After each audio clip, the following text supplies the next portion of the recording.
व्यवस्थापिका संबंधी शक्तियां संसद के तहत आती हैं, इसीलिए इतने विस्तार से ये बात बताई। कानून बनाने की जो शक्ति है इन चारों बिंदुओं में वह संसद के हाथ में है। यद्यपि संविधान के द्वारा साधारण विधेयक और जो साधारण विधेयक हैं और संविधान संशोधन के जो विधेयक हैं उसके संबंध में लोकसभा और राज्यसभा दोनों को समान शक्ति दी गई है साधारण मामलों में और संविधान संशोधन के मामलों में, लेकिन वित्त विधेयक के मामले में लोकसभा निश्चित रूप से ज़्यादा शक्तिशाली है। सामान्य और संशोधन संबंधी विधेयक, इस पर दोनों सदनों का समान अधिकार, समान शक्ति, लेकिन वित्त संबंधी विधेयकों में लोकसभा ज़्यादा शक्तिशाली है। जो सामान्य या संशोधन संबंधी विधेयक हैं दोनों सदनों में उससे पारित होना जरूरी है, चाहे वो पहले लोकसभा में पारित हो चाहे राज्यसभा में, लेकिन दोनों सदनों में उससे पारित होना जरूरी है और उस पारित होने के बाद राष्ट्रपति के पास हस्ताक्षर के लिए जाता है। ये बहुत ज़रूरी है। लेकिन साधारण विधेयक के संबंध में दोनों सदनों में यदि मतभेद हो गया, साधारण विधेयक के मामले में दोनों में मतभेद हो गया, तो राष्ट्रपति ऐसी स्थिति में संयुक्त अधिवेशन बुला सकता है। साधारण विधेयक के मामले में संयुक्त अधिवेशन का प्रावधान है जो मैंने अभी आपको थोड़ी देर पहले बताया। और ये संयुक्त अधिवेशन किसके परामर्श पर? प्रधानमंत्री के। संयुक्त अधिवेशन में फ़ायदा क्या होता है? दोनों सदनों के सदस्य एक साथ बैठते हैं और एक साथ बैठकर जब विचार विमर्श करते हैं और पुनर्मतदान करते हैं तो जो बहुमत होगा वही निर्णय होगा। उस मतदान में लोकसभा और राज्यसभा के 750 से ज़्यादा सदस्य हो जाते हैं। 545 प्लस 250, 800 सदस्य लगभग एक साथ बैठते हैं और 800 में 400 से ज़्यादा मत जिसके पक्ष में गया या बहुमत जिसके पक्ष में गया, उपस्थित सदस्यों के में ज़्यादा मत जिसके पक्ष में गया वह निर्णय मान्य होगा। तो जो जॉइंट सेशन को बुलाने की व्यवस्था किसकी है? जिम्मेदारी राष्ट्रपति की है। ये केवल साधारण विधेयक की बात है। विधेयक के भाग्य का फैसला हमेशा लोकसभा के पक्ष में ही क्यों होता है? ये एक सोचने वाला प्रश्न है कि जॉइंट सेशन भी होगा यदि, तो भी सामान्यतया देखा गया है कि विधेयक का फैसला जो है वो लोकसभा के बहुमत के फैसले के अनुसार। क्यों? क्योंकि लोकसभा के सदस्यों की संख्या ज़्यादा है। विधेयक के भाग्य का फैसला हमेशा लोकसभा के पक्ष में इसीलिए होता है कि लोकसभा के सदस्यों की संख्या राज्यसभा से 2 गुनी से भी ज़्यादा है। राज्यसभा 250, लोकसभा 545। कितने भी लोकसभा के सदस्य राज्यसभा के सदस्यों के पक्ष में मतदान करें तो भी लोकसभा के सदस्यों की संख्या बहुमत ही रहती है और इसलिए विवाद की स्थिति में दोनों के मतों में दोनों के विचारों में अंतर होने की स्थिति में विधेयक पर लोकसभा का जो बहुमत है वह हावी होता है। इस प्रकार कानून निर्माण की यदि हम बात करें तो कानून निर्माण की अंतिम शक्ति किसको मिलती है? लोकसभा को। और यही लोकसभा की ताकत है, यही लोकसभा की व्यवस्थापिका संबंधी शक्ति है।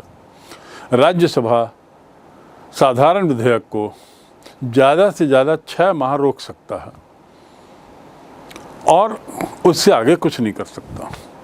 यदि 6 माह से ज़्यादा उसने रोक दिया तो लोकसभा उसे पारित कर देगी और वह कानून का रूप ले लेगी, भले ही उसे राज्यसभा की सहमति ना मिली हो। ये बात भी साबित करता है कि व्यवस्थापिका में लोकसभा राज्यसभा से 20 ही है, राज्यसभा से ज़्यादा शक्तिशाली है। तो यहाँ चर्चा करते हुए मैं कुछ वो उदाहरण आपको दे रहा हूँ जिससे साबित हो रहा है कि लोकसभा राज्यसभा से ज़्यादा शक्तिशाली है। इसके कुछ उदाहरण अब आपके सामने आ गए। राज्यसभा ज़्यादा से ज़्यादा स्थगित कर सकती है निर्णय, विधेयक को पारित करने में कुछ दिनों के लिए रोक सकती है, ज़्यादा से ज़्यादा 6 माह, अन्यथा उसे पारित करना ही होगा, अन्यथा वह पारित माना जाएगा। यहाँ तक बात, it will be deemed to have been passed, अंग्रेजी में जैसे कहते हैं it will be deemed to have been passed by Rajya Sabha, और इस प्रकार विधेयक जो है वह कानूनी रूप ले सकता है।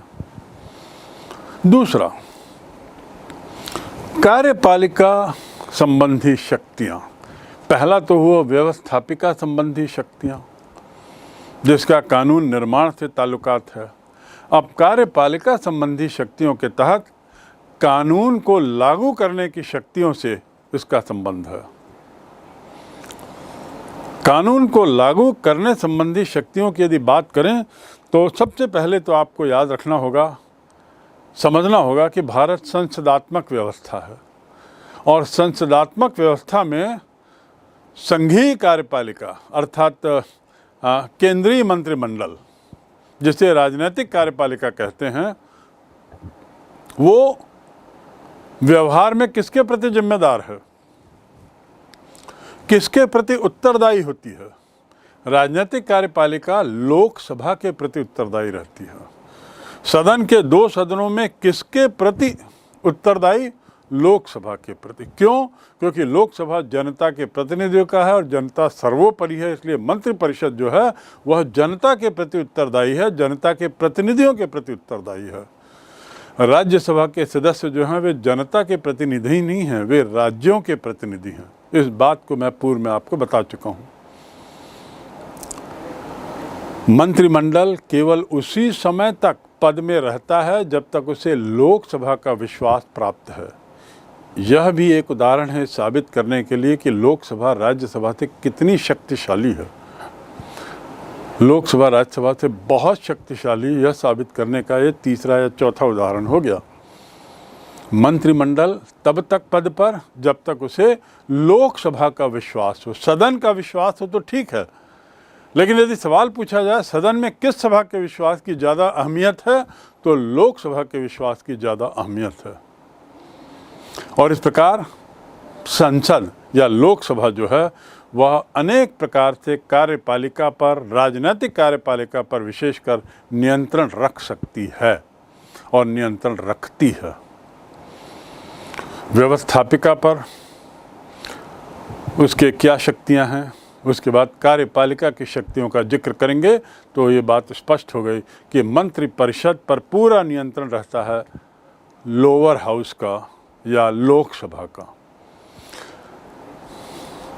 लोकसभा के सदस्य मंत्रिपरिषद के सदस्यों से प्रश्न तो पूछते रहते हैं, लोकसभा राज्यसभा के सदस्य भी पूछते हैं, लेकिन लोकसभा के सदस्य प्रश्न पूछते हैं, पूरक प्रश्न पूछते हैं, आलोचना करते हैं, सरकार की नीतियों के बारे में जानकारियां मांगते हैं, काम रोको प्रस्ताव, निंदा प्रस्ताव, स्थगन प्रस्ताव, अविश्वास प्रस्ताव, ध्यानाकर्षण प्रस्ताव आदि न जाने कितने प्रस्तावों की ताकत इन सदस्यों के पास होती है, जो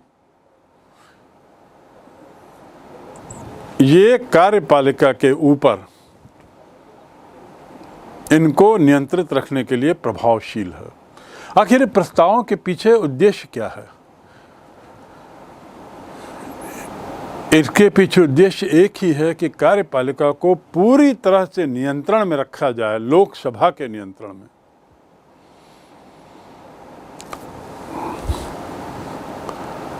बहस के द्वारा भी लोकसभा जो है वो कार्यपालिका पर पूरी तरह नियंत्रण रखती है। इसके अलावा लोकसभा जो है वो अंतिम अस्त्र के रूप में कार्यपालिका पर दबाव बनाए रखती है। वो अंतिम अस्त्र क्या है? अंतिम अस्त्र है अविश्वास प्रस्ताव, काम रोको प्रस्ताव, निंदा प्रस्ताव, स्थगन प्रस्ताव। ये जो सब प्रस्ताव जो हैं ये ऐसे हथियार हैं जिनका उपयोग करते हुए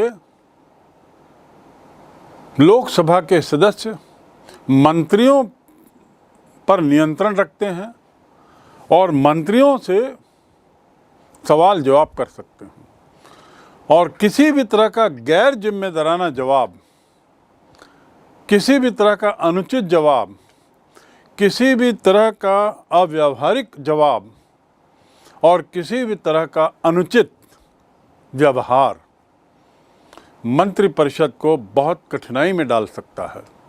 बहुत बहुत धन्यवाद स्पीकर महोदय।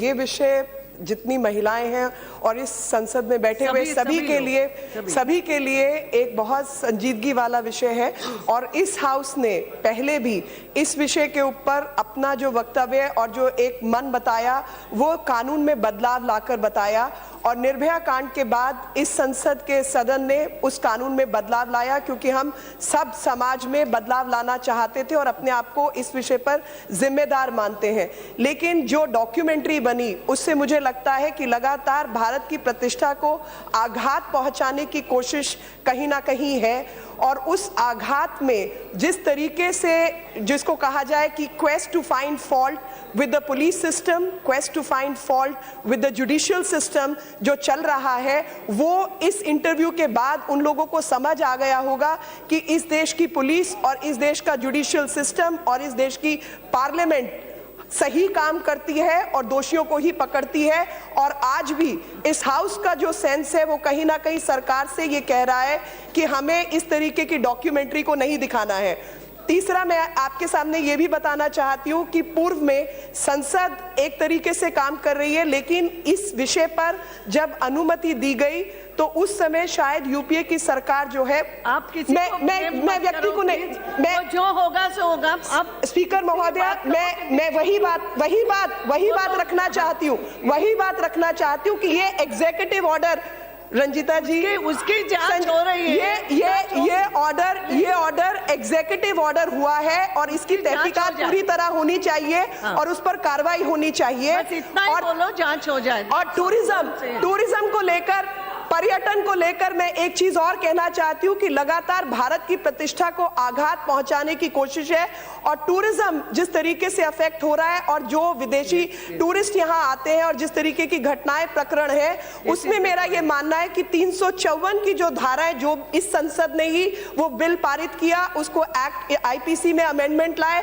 वॉयरिज्म, स्टॉकिंग, इस तरीके के जो अपराध है उनका इस्तेमाल पुलिस को करना चाहिए, ताकि जो पर्यटक भारत में आते हैं उसके खिलाफ पुलिस ये ना कहे कि हमारे पास कोई हथियार नहीं है उसको कंट्रोल करने का।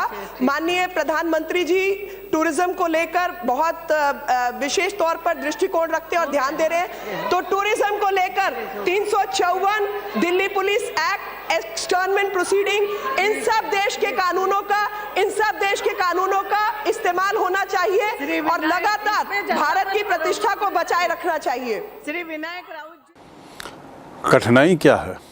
वही अंतिम अस्त्र जिसका अविश्वास प्रस्ताव कहते हैं। यदि लोकसभा के अधिकतर सदस्यों को लगता है कि मंत्रिपरिषद का कोई सदस्य उचित तरीके से पेश नहीं आ रहा है, कुछ गलत कार्य कर रहा है जो सरकार की गरिमा, देश की गरिमा के खिलाफ है, तो ऐसी स्थिति में वह अविश्वास प्रस्ताव पारित कर सकता है, ला सकता है, और यदि बहुमत उस अविश्वास प्रस्ताव पर अपनी सहमति देता है तो पूरा का पूरा मंत्रिपरिषद अपने पद से हटता है। ख्याल रखें, अविश्वास प्रस्ताव पूरी सरकार के प्रति भी आता है और अविश्वास प्रस्ताव किसी एक मंत्री के लिए भी आता है, और दोनों ही स्थिति में पारित होने पर पूरे के पूरे मंत्रिपरिषद को त्यागपत्र देना पड़ता है। आखिर ऐसा क्यों? इसका जिक्र मैं पूर्व में कर चुका हूं। सामूहिक उत्तरदायित्व के सिद्धांत के तहत पूरा मंत्रिपरिषद पद त्याग करता है। कलेक्टिव रिस्पॉन्सिबिलिटी के तहत एक मंत्री पद से नहीं हटता, पूरा का पूरा मंत्रिमंडल हटता है, प्रधानमंत्री भी हटता है। भले ही वही व्यक्ति फिर दोबारा प्रधानमंत्री चयनित कर लिया जाए लोकसभा के द्वारा, लेकिन पूरी मंत्रिपरिषद को पहले तो हटना पड़ेगा। और ये बहुत बड़ा उदाहरण है साबित करने के लिए कि लोकसभा का कार्यपालिका पर कितना मजबूत नियंत्रण है।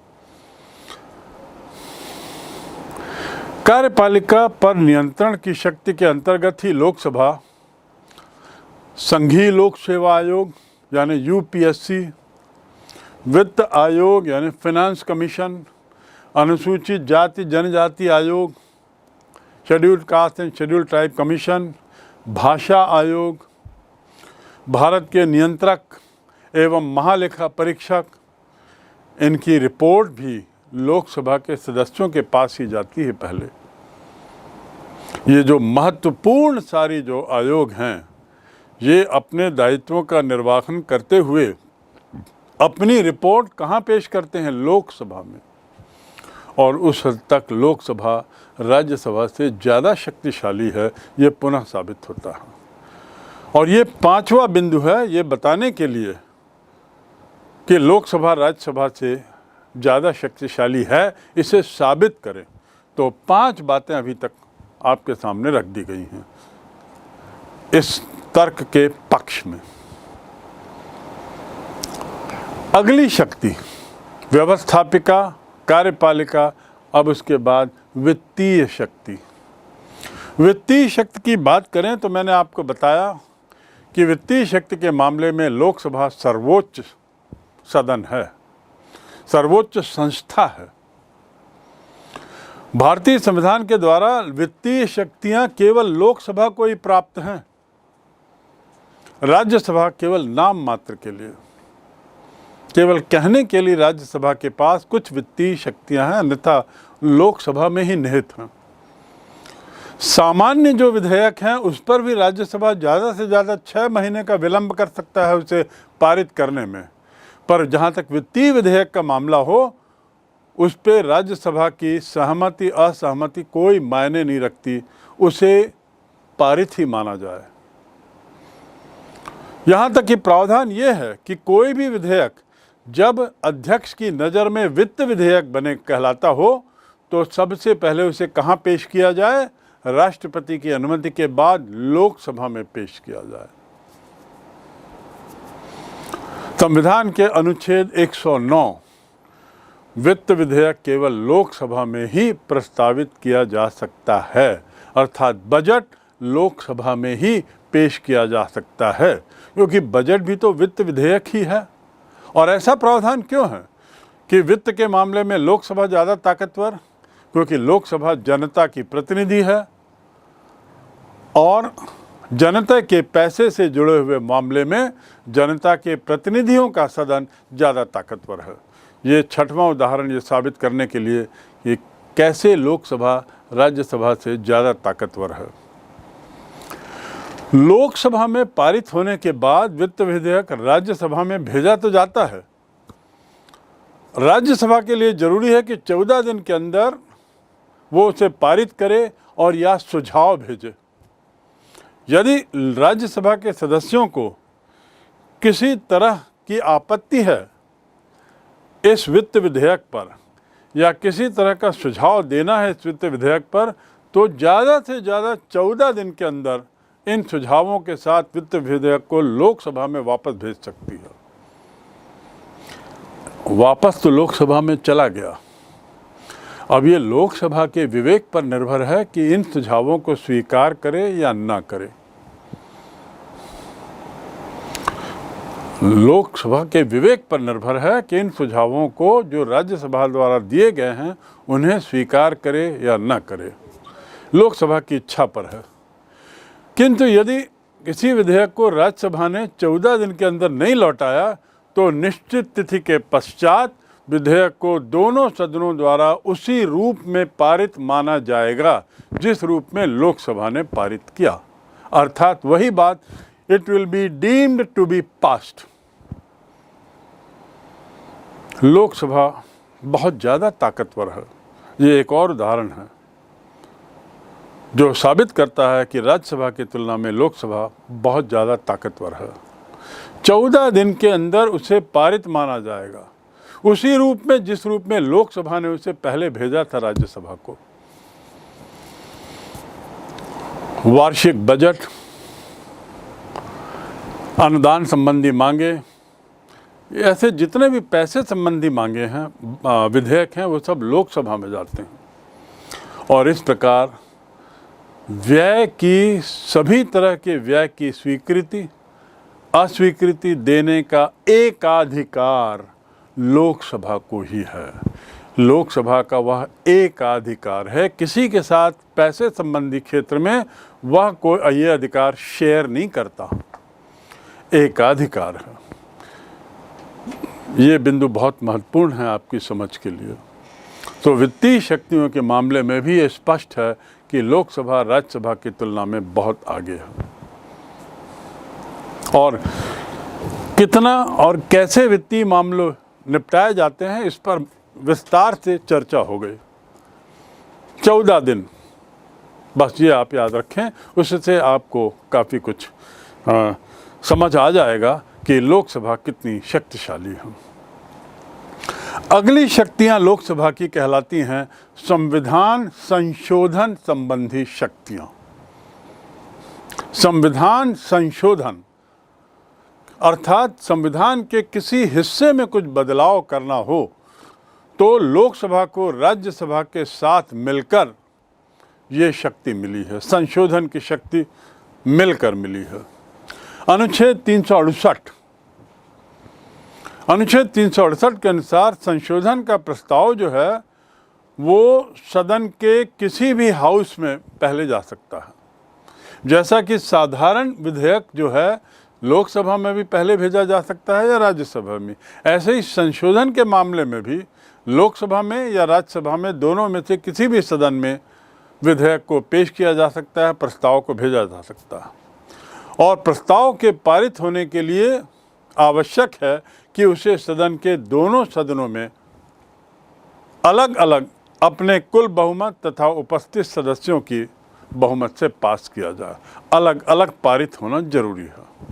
ऐसी स्थिति में संविधान संशोधन पास हो जाता है। अर्थात ऊपर जो मैंने 3 शक्तियां बताई लोकसभा की, उसकी तुलना में चौथी शक्ति जो है संविधान संशोधन शक्ति, वह इस शक्ति को राज्यसभा के साथ शेयर करता है समान रूप से। और चूंकि ये संविधान संशोधन का मामला है, साधारण विधेयक का नहीं, संविधान संशोधन मतलब एक बहुत अहम मुद्दा होता है, तो इसलिए ज़रूरी है कि प्रस्ताव के पारित होने के लिए ज़रूरी है कि संसद के जो दोनों सदन हैं, दोनों सदनों में अलग अलग बहुमत मिले उपस्थिति का, और मतदान में भाग लेने वाले सदस्यों के 2/3 बहुमत से पारित किया जाए। ये बात बड़ी, 2/3 बहुमत से ही संशोधन पारित हो सकता है, सामान्य बहुमत से नहीं। सामान्य बहुमत अर्थात यदि 100 सीटें हैं, 100 मत हैं, तो 51 मत सामान्य कहलाएगा। और 2/3 अर्थात यदि 100 मत हैं तो उसका 2/3 कितना होगा, लगभग 70 के आसपास। इतने मत मिलने चाहिए। संशोधन के मामले में 2/3 बहुमत, साधारण का विधेयक के मामले में सामान्य बहुमत। संविधान संशोधन के मामले में यदि लोकसभा और राज्यसभा में मतभेद हो तो ये प्रस्ताव अस्वीकार कर दिया जाता है, ये प्रस्ताव पारित नहीं होता। यदि दोनों में से किसी एक सदन में इस प्रस्ताव को स्वीकार नहीं किया तो ये प्रस्ताव पूर्ण रूपेण अस्वीकृत माना जाएगा। अब ऐसा क्यों? ऐसा इसलिए कि संविधान संशोधन के मामले में संघ, फेडरेशन की अहम भूमिका है, फेडरल कॉन्सेप्ट की बहुत अहम भूमिका, संघवाद की बहुत अहम भूमिका।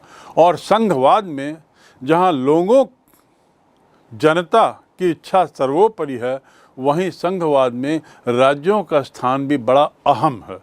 और इसलिए राज्यों की भूमिका भी संविधान संशोधन के मामले में लोकसभा के बराबर रखी गई है। और असहमति की स्थिति में इस तरह के प्रस्ताव को रद्द ही कर दिया जाता है, स्वीकार कर दिया जाता है। यहाँ तक कि जैसे साधारण मामले में जॉइंट सेशन बुला लिया जाता है और बहुमत से पारित होने पर विधेयक पारित माना जाता है, और जॉइंट सेशन में सामान्यतया लोकसभा का जो पक्ष है वो ज़्यादा मजबूत रहता है। संविधान संशोधन के मामले में तो जॉइंट सेशन का भी प्रावधान नहीं है।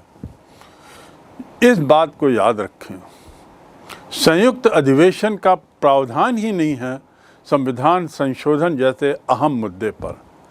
ये मुद्दा इसलिए भी आपको समझना चाहिए, महत्वपूर्ण समझना चाहिए, कि मैंने पूर्व में अन्य अध्यायों में बताया था कि भारत का संविधान लचीला भी है। लचीला अर्थात संविधान संशोधन का प्रावधान है। हम यदि चाहें तो समय बदलते समय के अनुसार संविधान में बदलाव कर सकते हैं, लेकिन ये बदलाव सरल नहीं है। बदलाव की प्रक्रिया बड़ी कठिन है। बदल तो सकते हैं पर कई पायदानों से गुजरना पड़ेगा, कई राह के रोड़े पार करने पड़ेंगे, तब जाके संशोधन संभव है। और यहाँ पे राह के रोड़े की यदि मैं बात करूँ तो यदि दो सदनों के बीच में सहमति नहीं है तो संविधान संशोधन पारित नहीं होगा। यदि दोनों सदनों के बीच में सहमति नहीं है तो संयुक्त अधिवेशन का भी प्रावधान इस मामले में नहीं है। अर्थात एक सदन यदि असहमत है तो कुछ भी हो जाए, संविधान संशोधन विधेयक पारित नहीं होगा। इस मामले में लोकसभा और राज्यसभा दोनों की ताकत समान है। समान ताकत होने का ये एक सर्वश्रेष्ठ उदाहरण है। संघवाद की मजबूती को बताने का एक ये बहुत बढ़िया उदाहरण है। अब हम आते हैं अगली शक्ति, निर्वाचन संबंधी शक्ति। निर्वाचन संबंधी शक्ति के क्या मायने हैं?